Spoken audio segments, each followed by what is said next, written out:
Hello, and welcome to Soul Play. Our guest today is Michael Hetherington, a Chinese medicine acupuncturist, therapist, mind-body medicine educator, and yoga ninja from Australia with over 13 years of experience. He holds a Bachelor of Chinese Medicine acupuncture and post-grad qualifications in counselling and education. He currently lives in Thailand with his lovely wife and a cat named Lucy. In this engaging discussion, Michael talks about his journey of self-discovery, from feeling uninspired by the Western schooling system to living and teaching in China. Drawing on Eastern principles and philosophies, Michael shares how he combines acupuncture, Eastern medicine philosophies, EFT tapping, and acceptance and commitment therapy to help individuals gain control over their mental and emotional health. The conversation further delves into the importance of value-based health decisions, the significance of physicality in health, and the opportunities presented by suffering. Without further ado, I welcome Michael Hetherington. Michael, welcome to the show. Hello, thanks for inviting me. Yeah, it's my pleasure. At the top of the set, I will have already introduced you to our listeners, but if you don't mind taking a moment to introduce yourself and let us know why you're here. Yes, so my name is Michael from Australia. I grew up in Brisbane and I was a bit uninspired by schooling. I think when I hit my teenage years, I was like, there's something going on here, a bit suspicious about the schooling system. And so I started losing interest in it. And basically I quit and then I went traveling and experimenting and exploring. And I ended up in China teaching English for a year.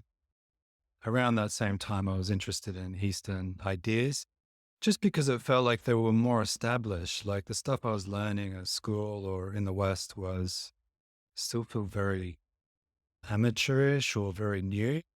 Whereas I thought the Asian cultures or the old cultures had something going. And so I wanted to know more about that. So that's why I ended up in China. And then I came back and started studying Chinese medicine and things like that.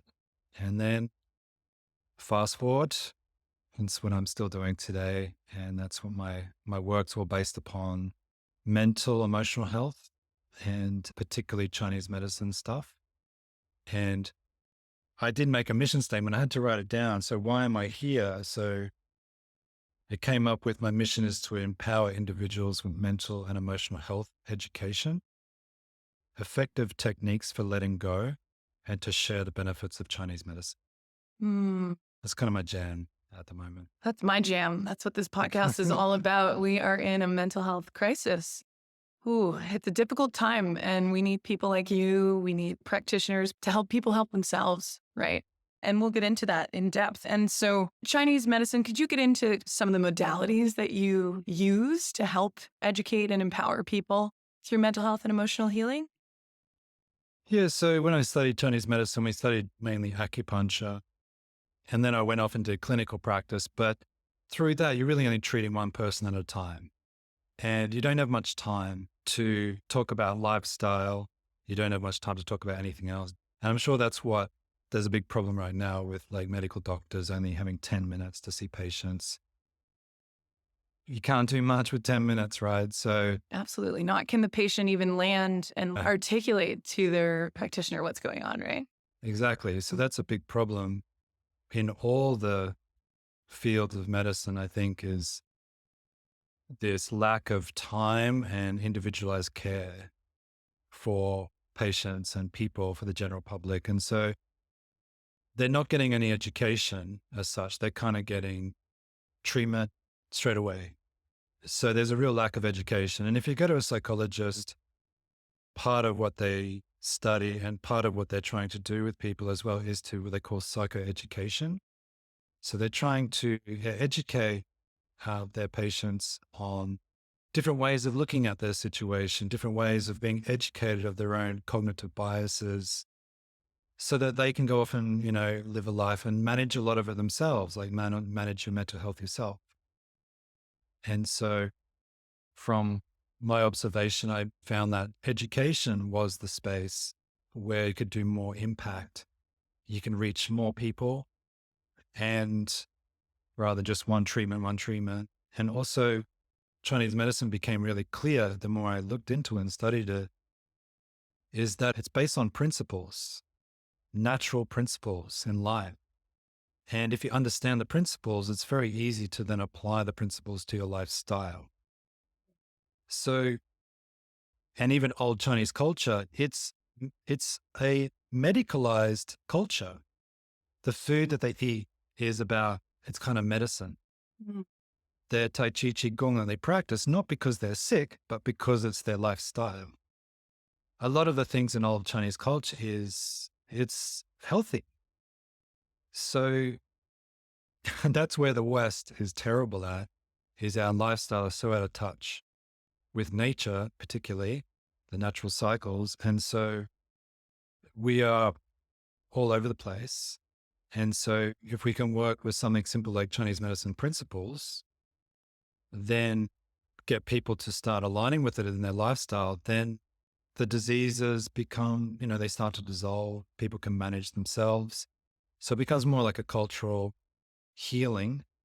And that's why I moved into it, because I found it was more effective to try and educate people rather than just treat one-on-one. Brilliant. The word that comes to mind is preventative versus treating acute, like putting out a fire. This is a lot of the Western world. There is a big fire going on, Yeah. and people are scrambling and they're in panic mode, they're in survival mode, and it's ineffective. And it was interesting, that word preventative, correlating it with lifestyle, right? Because it might not even be on their radar. Like, I'm preventing this, I'm preventing that. Like that mentality alone too is problematic. This fear mongering, like, I need to do this so that I don't get that. It's more, I'm going to take care of myself. I'm going to take care of my mental state, my human form, my body, my emotions, my spiritual state.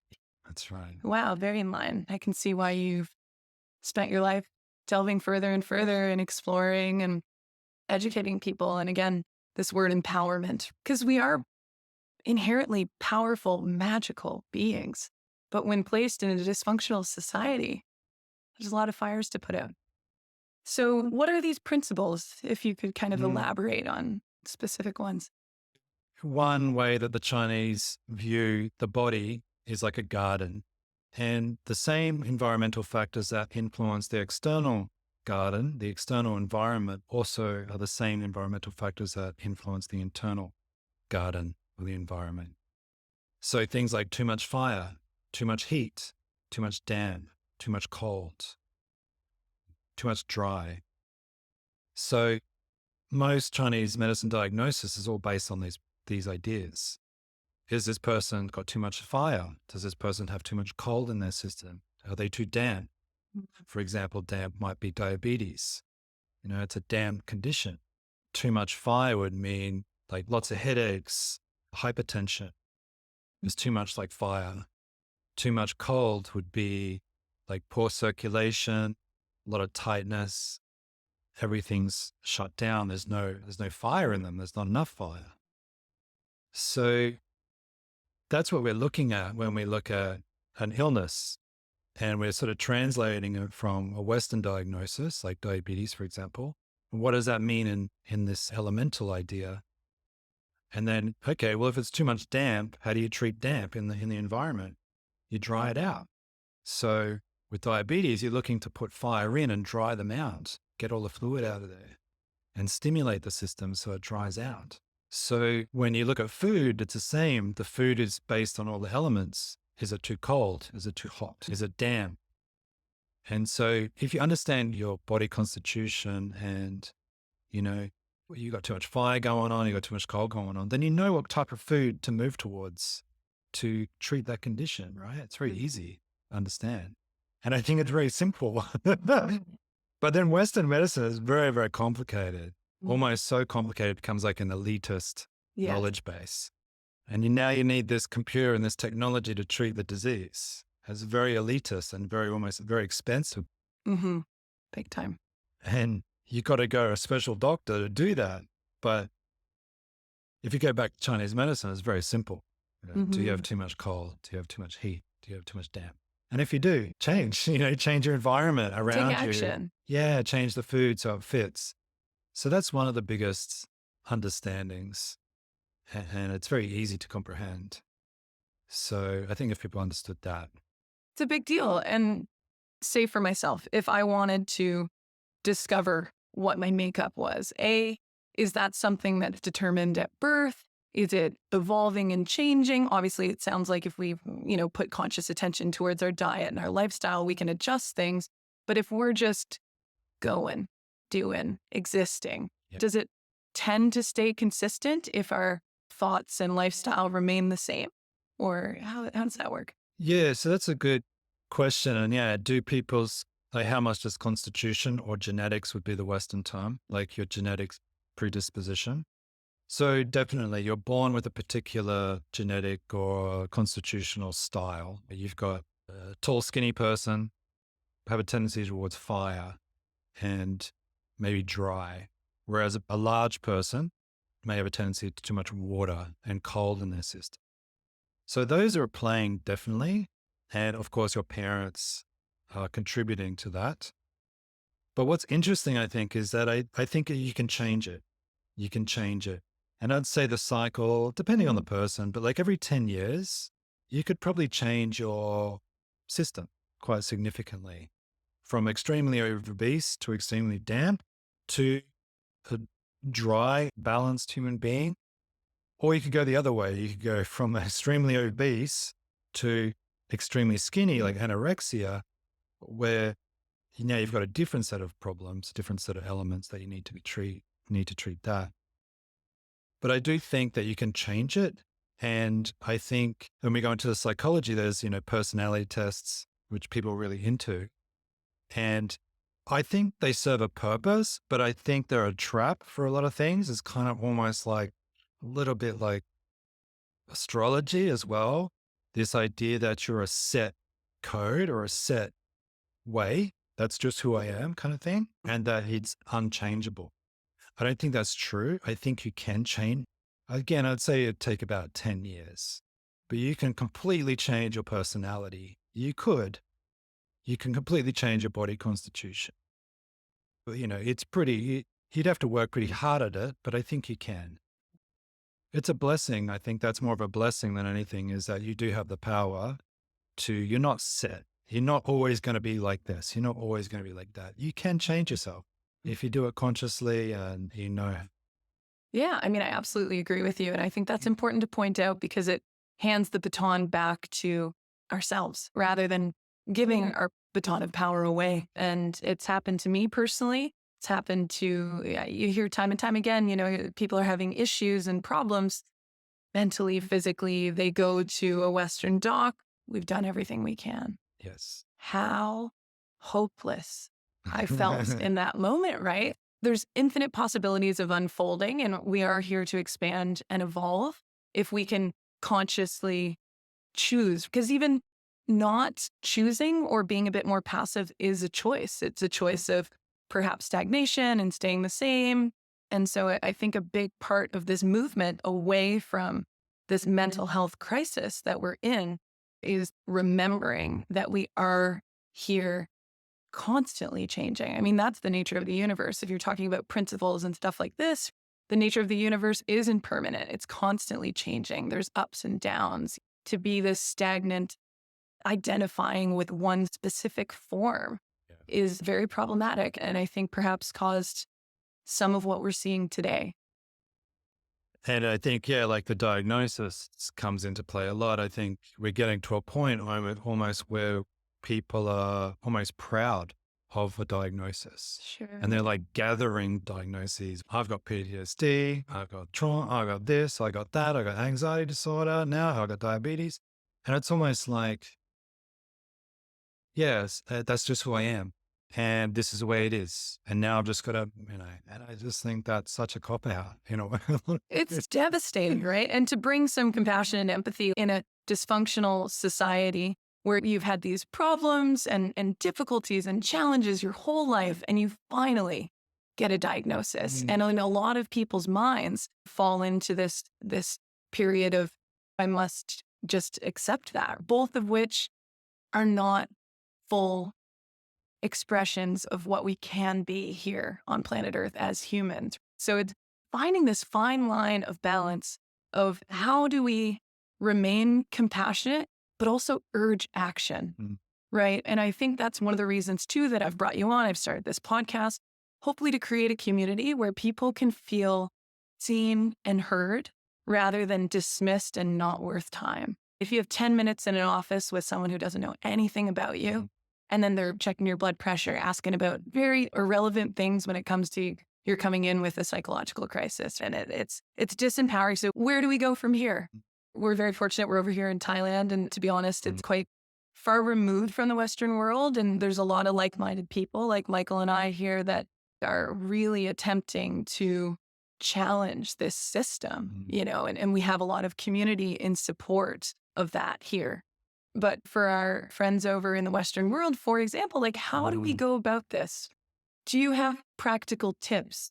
What is it that you offer your clients in terms of different modalities? Because just as much as we can change and we can evolve, there's literally infinite possibilities of being. So how do you meet all these different beings and really apply these healing modalities with them? Yeah, you're totally right. I think living in the West, the context itself has its own influence and pressures on it. People don't have much time, for example, to allocate to their well-being or, things like that because they're busy, and then maybe the financial pressure is going up. So then again, health goes on the backside kind of thing. So there's many different ways you can do. I think for really young people who are in their 20s, for example, is to get out of the culture, get out of the West. It's probably the best thing you can do because you don't know you're programmed until you get out of it. You can't see it. You can't see anything. You think that's normal. How you're living is normal. It's not normal. You got to get out to see that it's not normal. You got choice, right? There's so many different cultures living different ways, and you can read it in a book, but you won't grasp it. You got to get out of that culture, see a different culture. You got to break your mind a bit. Just sorry to interrupt, but one of my most favorite humans on this earth, just from his work, I obviously don't know him. If I would love to know you, Gabor, one day, perhaps. A trauma specialist who just released a book called The Myth of Normal. And it's about living in a dysfunctional society and also how that influences our psyche. And it's traumatic. And so for those that can't get out, seek community of like-minded people within this environment to become louder and stronger and powerful in your own right. But as you said, it's so true, like a lack of awareness, even when you're just entrenched in what people are living. Yeah. So I think young people, don't be in a rush to settle into the society. Don't be in a rush to get married and do all those things and get a job, because plenty of time for that later on. And it's better to know thyself in a better way before you start making these big commitments. And knowing thyself means knowing how the culture you're in is conditioning you. So you got to get out of it for a while, at least get some perspective. You got to get perspective. So that's what I'd say to young people. Don't be in a rush, especially in your 20s. Just don't make serious commitments yet. And now there's a whole longevity study. So I think people that are in this age group now or younger, they've got plenty of time. They've got more time. They're going to be living probably at least 100 years old. So you've got in your first 20 years to have it all worked out. Just don't even bother. Don't even bother. So you've got the luxury of time. So that's the first one. The older people, so I work with a lot of my clients are actually older generation, 50-year-olds, 60-year-olds seems to be what I mainly attract. And it's hard going because they've got so much momentum of the habits in their minds and their emotional habits are so established. And I think they come to me because they kind of reach this point in their life where they've tried everything, like the Western medical framework. They've been married, they've had the career, and now they're like, it didn't work. It didn't work. I'm miserable. I'm lonely. What I thought was going to be the life didn't turn out. So they're looking for something deeper now. And I think, Chinese medicine and the work I do. So the first thing is really helping people understanding what letting go actually means and how it feels. Because I think everyone gets it intellectually. We're all like, yeah, let go of that ex-boyfriend. He was an idiot. Yeah, I'm going to let him go. I don't care what people think of me. There's all that sort of thing going on. But internally, your body is imprinted. You still have a strong emotional charge. It's your mind or your intellect may say, yeah, I've let it go. But inside your system, it's still there. There's still an emotional energy. So we've got to learn how to tune into the body where all this stuff is stored, all the memories are stored, and all the habits.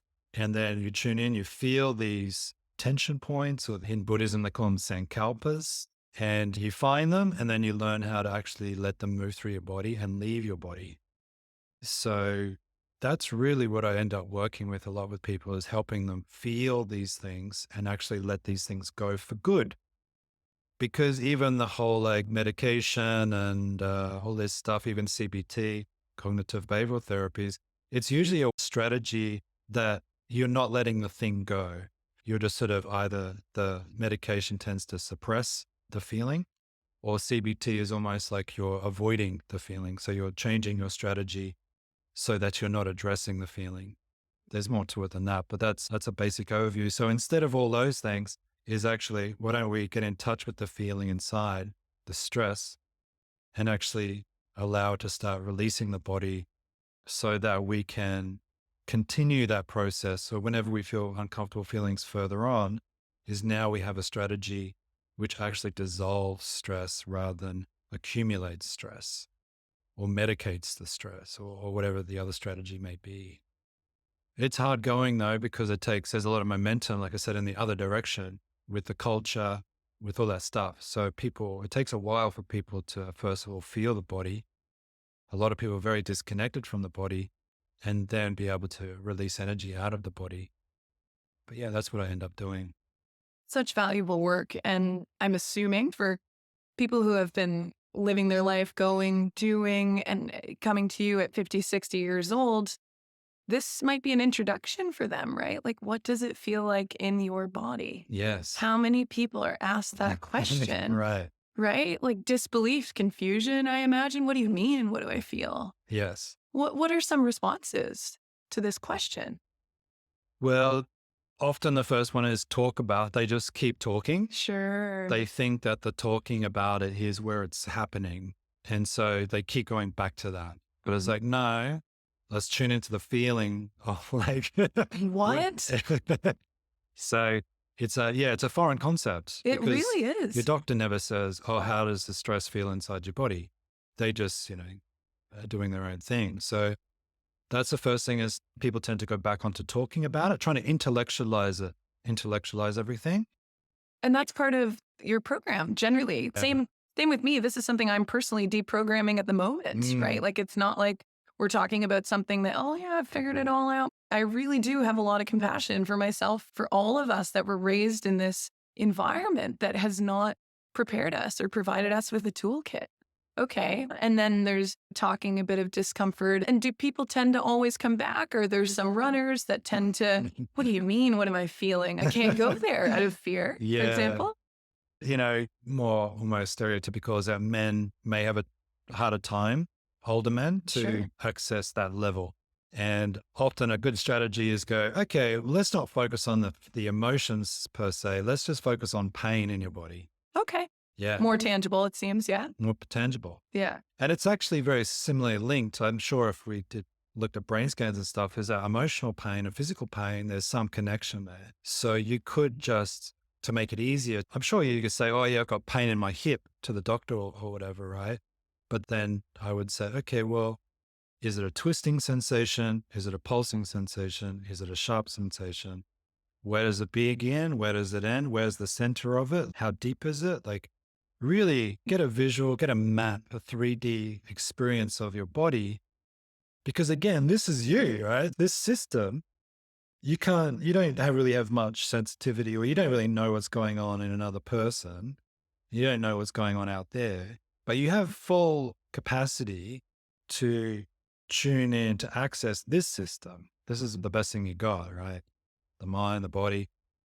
And again, people aren't even aware of their own system. They're really disconnected from their own system. So That's the first step. You got to drop in. You've got to be able to sense what's going on without judgmentalism as well. And I think that's, again, it's a kind of very strong Western idea, because in many of the Asian philosophies, you don't find this idea of right and wrong, Good or bad. good or Yes, yes. bad. It's not like in Taoism, it doesn't really exist. It's just light and day. It doesn't mean good or bad. It's just different parts of a process, right? It's not judgmentalism. It's up and it's down. Like, it's not good or bad. Being up doesn't mean it's good. Observing reality. Yeah. And sitting in that. Yeah. And in Buddhism, you don't find this idea of good and bad. It doesn't exist. It's true or untrue, I think it would be more accurate. Or this idea is it reality? Is it not reality? But in the West, and I think it's a very deep part of our psyche, mostly done by the religion, particularly Christianity, is we're born into a psyche. We're very focused on right and wrong, this idea of right and wrong. And, in schooling and that, and then it's reinforced, getting correct grades and stuff. So you're a good student and you're a bad student. You're a good girl, you're a bad girl. You're a good boy, you're a bad boy. So these ideas kind of come from that as well. And that develops this idea of right and wrong, good or bad. And then it's so strong. It's so strong in all of us. And it takes a long time to break it, because bringing it back to your body awareness, when you feel a pain or you feel a disease or you feel something's wrong or you feel depression, straight away the part of the mind goes, it's bad. It's wrong. Something's wrong. And straight away you panic. Straight away you go, you get medication, whatever, because it's bad. Everything, this is bad. This is bad. I've got to turn it good. So it creates a lot of anxiety and a lot of problems. Catastrophizing, really. Yeah. Right. You're meeting the unknown. Okay, this is something new, and it could be anything. Yeah. But that mental state automatically puts you at a disservice, because you're like, whoa, this is terrifying. I don't know how long it's going to last. I'm so afraid, etc. It's scary. Yes. Yeah. Okay, so thank you for that input. You come in, you meet a client. Let's ground into your body. If emotions are inaccessible, let's get into your physical body and sensation. Try to visualize in a non-judgmental lens, which I think is a really important piece. Okay, we're here. What next? So that in itself takes a while, right? Oh, no doubt. No doubt. And again, I imagine there's people that leave far before that. Our programs are designed in a completely different way, and we want to stay in the familiar. We want to stay in the comfort. If we can really look through a conscious, present lens, is this what I want? And if it's not, then taking those leaps and being brave to really meet a new unknown. So yes, if people get to that point, and can be a long time frame, at that point, what would be next? It's already a big deal, right? So just breaking this idea of right and wrong, the judgmentalism is a big one, because straight away, again, disease, bad. Anxiety, bad. I don't like this feeling, bad. So every time you feel uncomfortable, you think something's wrong. And then you go in a spiral again. So then if we can realize and observe that and go, oh, actually, and again, like there's some great models like acceptance and commitment therapy, which is really getting into this space now, which thank God it's getting in there. Mm-hmm. And the science is great around it too. Hopefully it's going to take over cognitive behavioral therapy to be taken a bit more seriously. But one of the principles in it is that it's not good or bad. Like anxiety is normal. A bit of depression is normal. It's normal to be afraid when you're doing something new, right? It's normal to be afraid if you feel sickness, if you feel uneasiness. So straight away, that idea of it's okay and it's normal, it's a part of a human condition, straight away, you're breaking this idea of good and bad. You're allowing what You're is. allowing it. The big deal. You're not fighting it anymore. You're like, oh, look, I feel anxious about this. Oh, that's kind of normal. Like I'm doing something new. Coming back to where we began the conversation, I believe, in terms of trauma and events that occur over time, and we house it in our body, and it's like stagnant energy. If we sit in that anxiety and we spiral on a thought, this is bad, this is scary, this is going to happen, catastrophize, you're creating a dense amount of energy in this vessel that we call our body, right? So I think acknowledging it is huge for future dismantling rather than allowing it to continue happening. That's empowering. Yes. Yeah.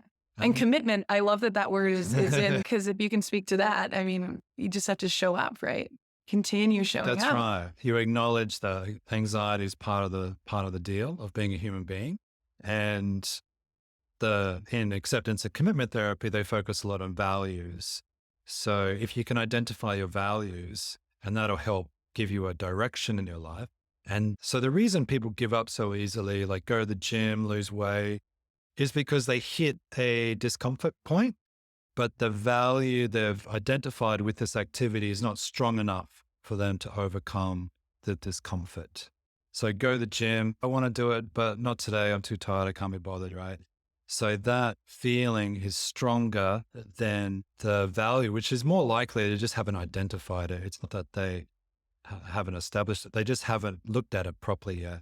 But if the value was like, I really value health and I really value this and that. And then you go, okay, well, if that's true and you commit to going to the gym, you're going to be aware that you're going to be faced with difficulty. You're going to feel discomfort. You're going to be feeling lazy. You're going to feel tired. You're going to be feeling anxious about it. But are you willing to accept that's going to be part of it and do it anyway? And you go, okay. So you get a frame and then you're like, okay, yeah, I know it's going to be difficult, but I commit because it's important to this person. So now they'll do it, and they'll do it regardless of the difficulty. So that's the important part of it. That's why it's so good. And like you said, I think the accepting that anxiety is kind of part of the program, that starts to soften you. It starts to dismantle the judgmentalism you put on your condition or the state certain things happening. And then once you're softened, you can start releasing these things out of your body and all the magic starts to happen. But if you don't first acknowledge and accept, you're not going to get anywhere. Well, there's rigidity there. I like that you use the word soften, right? Because they're polar opposites. You can allow new ways of thought, new ways of being, new modalities into your being rather than being rigid, judgmental, and closed-minded. And in terms of the example that you gave about going to the gym, I often say, like, there's no textbook for life. And in some regards, it would make it, quote unquote, easier. But in some ways, what you're describing is a bit of a textbook. You're looking at the situation. Okay, these are the difficulties that I will inevitably meet if I do this, if I don't do this. And then you can make an informed decision on what to do. So although there's no book that is being handed to each individual, or we can create our own. I like the idea of that. Yeah. Does that resonate? Does that make sense? Yeah, totally. I think you're right. It's about making an informed decision about your choices. Yes. Rather than sort of just making choices and hoping for the best, you know? Yes. And hoping that there's going to be no trouble, or which Russ Harris wrote a book called The Happiness Trap. It's about acceptance and commitment therapy. Mm-hmm. And he says that the happiness trap is based on the idea, the delusion, if you like, that we should always be happy. And if you're not happy, something's wrong with you. Again, there's that trap. So yeah, just to put it out there as well, is that the reality of being a human being is that you're not always going to be happy.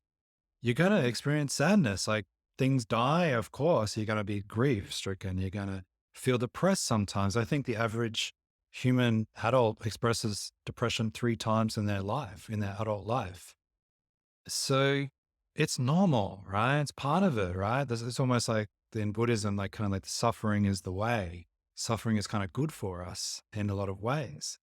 Builds that resilience and builds these things. And there's a remarkable human beings that come out of suffering, you know? It's the suffering that actually kind of helps them find out what's important, things like that. But also just want to put it out there that, of course, these emotions, of course, are normal, but that's not to say if it's really debilitating you, if it's chronic, if there's a lot of problems going on, then that's definitely, you should seek out support. You should definitely speak to doctors and stuff like that.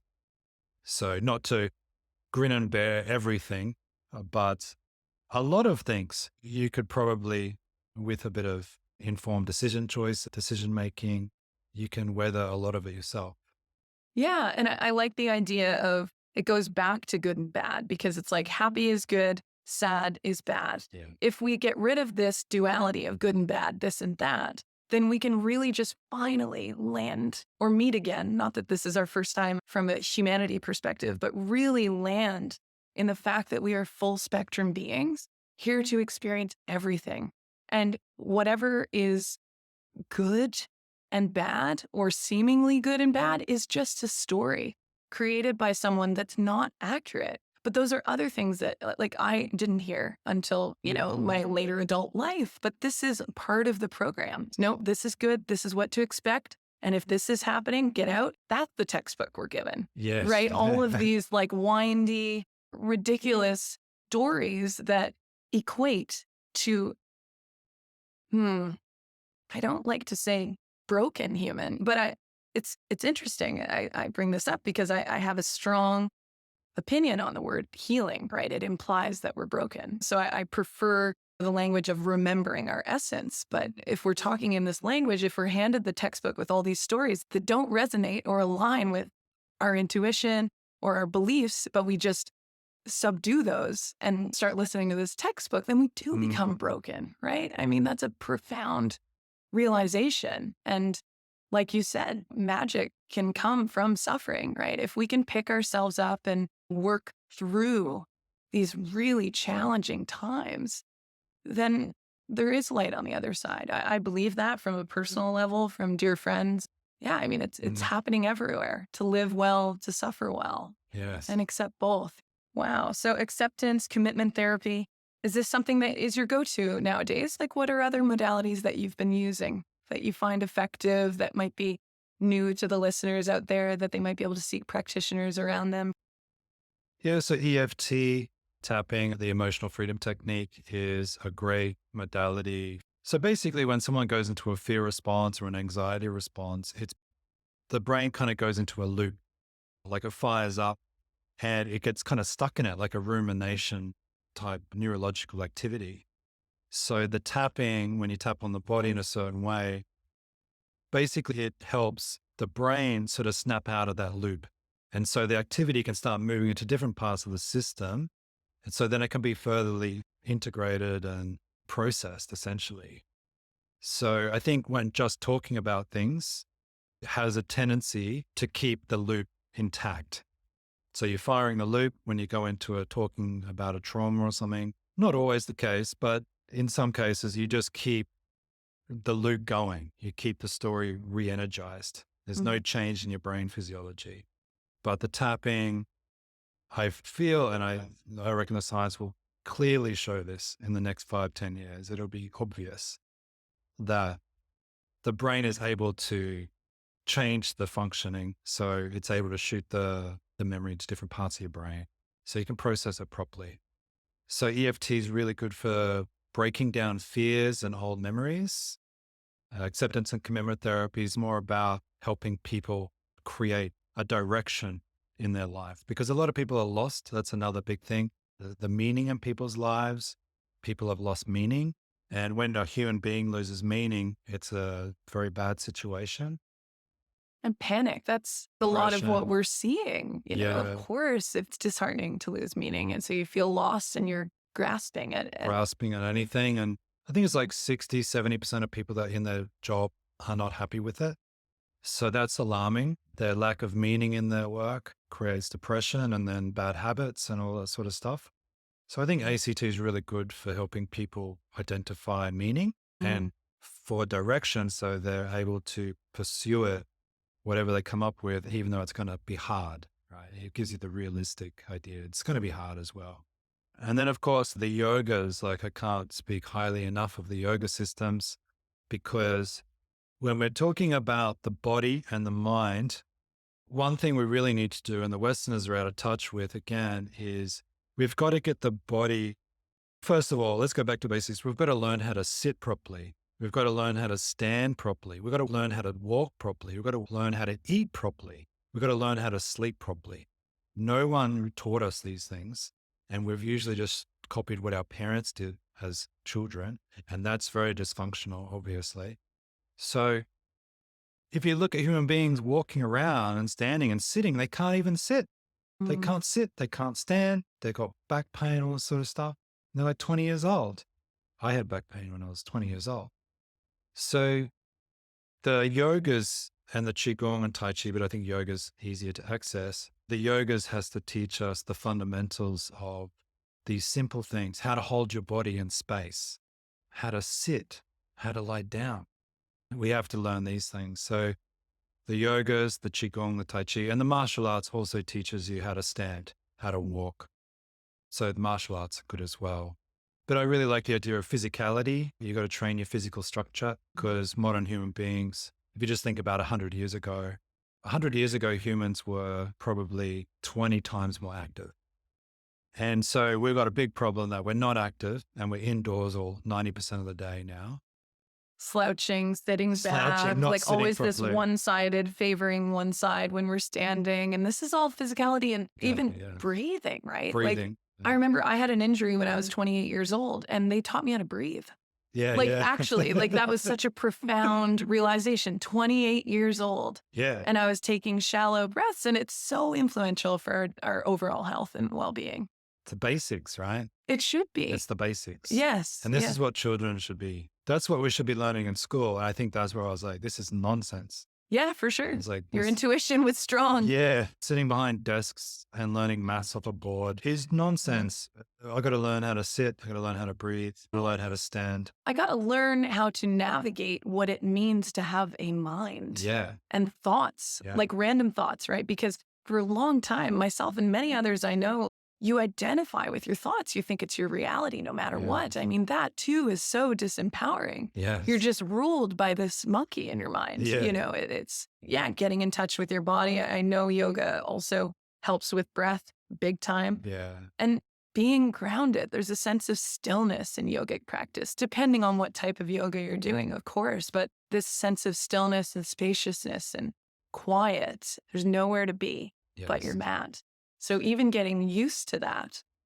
Yeah, definitely. And, this whole phone culture, technology culture that we've got, the mind is very easily entertained by flickering images and movement, but it's very agitating to the internal system. And it's very obvious. And I think the science again in 10, 20 years will show the behavior that we're doing now is disastrous just for our neural system. So, like you said, learning to not have stimulation. Not many people can sit without having some kind of stimulation, whether it be a radio or video, something like that, right? They have to. And again, there's cultural, like I went back to Australia, and every bar, every place has these blaring TVs. I know it's massive in America, just constantly stimulation. And it's very harmful to the nervous system. It's very unnatural for the nervous system. So we've got to learn and again, teach the children how to sit. And again, by example, if you're an adult around children, just sit there without stimulation, right? And show that it's okay. And they're sponges. Fine. Yeah, they're just observing. They're observing, and that will become their program. What's so profound, I mean, this has already been identified. Kids from 0 to 7, they really just observe and absorb. And, it doesn't matter what you say, so much as what you do. Yeah. So taking action and what you see as beneficial for your own well-being, really try to model that with kids too. And it's not a 100% thing. We know that life gets busy and this and that, but really trying to take intentional time, I think it's crucial. When I went back to Canada also, I remember I came right back from Thailand into Toronto, which is a huge city in Canada, very busy, bustling.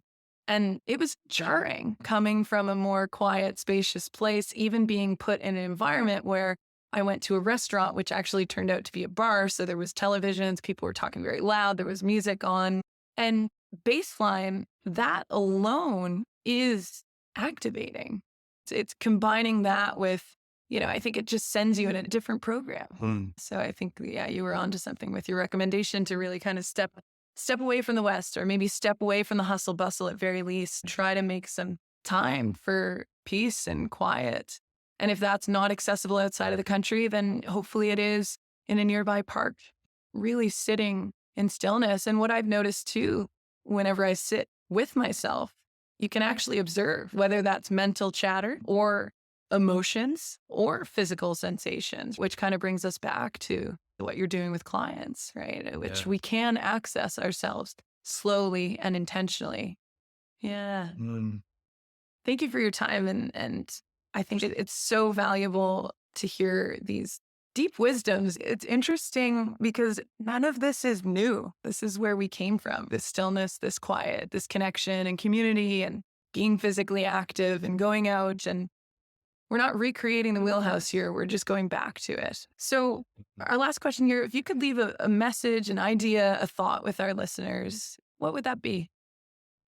Yeah, similar to what we've been talking about. I think you've got to take some time to remove yourself from all influences, even for 2 or 3 days. Take yourself out, get rid of your phone, get rid of the TVs. You can have a journal, whatever. You can read books and stuff, but even minimize that. You sort of want to stop putting stuff in. I think that's another thing is like, we're just always putting stuff in, Mm, right? And to take some space and not put any more stuff in, because mostly all the thoughts you're probably having, all the feelings you're probably having is because it's an influence from some external force, some pressure, some social conditioning, some friend, something like this. So you're never really able to tune into what your system is actually saying. You're just regurgitating everything else around you. So every now and then, just go away and remove, stop putting stuff in. And that'll give you some time and some space to actually start to feel your body at a deeper level. You start to notice your breathing, you start to notice your thinking. And then, unless you've got access to your system, you can't really do anything. So you've got to learn to get access to your system more and more and use that as your guide, not so much the external forces. And that'll guide you. It's got everything you need right there, right? For now. thank you so much. Yeah, I'm just imagining this visual whenever you say this. Stop putting stuff in, consume, consume, consume. And it also, I'm just visualizing a huge blockage, like this forceful going inward. And if we're seen as like energetic beings with an electromagnetic field, that we want to get stronger and grounded and like actually really tapping into this field. And it's impossible if you keep putting stuff in. It's Yeah. absolutely impossible. So I appreciate that advice. Yeah. Wow. Thank you, Michael. Where can people find you? Oh, yeah. So online, my name, michaelhetherington.com. And I'm on YouTube. So my YouTube's starting to blow up. I'm putting a lot more energy in YouTube. So yeah, Michael Hetherington up on there. You can look up EFT tapping. And that's basically it. And then you'll get access. And I've got lots of free stuff, free videos. I've got a bunch of books as well on Amazon. So you'll find me quite easily if you just search my name. Amazing. Yeah, and we'll put you in the show notes. It's been a pleasure. Thank you for your time, Michael. Thank you. That's it for today. Thank you for listening. I truly hope that today's conversation was valuable to you. To learn more about today's guests, including links and resources related to everything discussed today, visit the episode page at soulplaycollective.com. I'm so grateful you're here, and I'd love to hear your thoughts on the show. So don't be shy. Send in your comments and let us know how each episode is resonating with you. If you'd like to support the podcast, the easiest and most impactful thing you can do is to subscribe to the show on Apple Podcasts, Spotify, and on YouTube, and leave a review and/or comment. Sharing the show or your favorite episodes with friends or on social media is fantastic and super appreciated. And finally, for podcast updates, please follow us on Instagram at soulplay.collective and at Soulplay Collective on Facebook and YouTube. Appreciate the love and support. See you back here soon.